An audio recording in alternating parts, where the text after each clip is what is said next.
Hi friends, అందరూ బాగున్నారా? ఈరోజు గుత్తొంకాయ కూర చేస్తున్నాం. చూడండి ఒకసారి. ఫస్ట్ ఆవాలు జీలకర్ర నూనెలో వేసేసి తర్వాత ఉల్లిపాయలు పచ్చిమిరపకాయలు వేసేసి బాగా వేగిన తర్వాత మనము బాగా మగ్గిన తర్వాత వంకాయలు గుత్తొంకాయకి మసాలా ఉంటుంది. ఆ మసాలా కూడా చూపిస్తాను.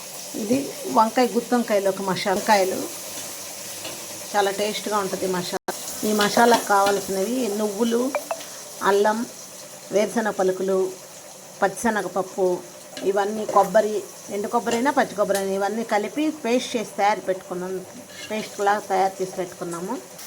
ఇప్పుడు మసాలా వేసి కలుపుతున్నాము. టమాటాలు కూడా వేసేస్తున్నాము. తర్వాత కొంచెం కొత్తిమీర, కరివేపాకు కూడా వేసేస్తాము. వంకాయ మసాలాకి చాలా టేస్ట్గా చాలా వంకాయ మసాలా కర్రీ రెడీ. చూడండి ఎలా ఉందో.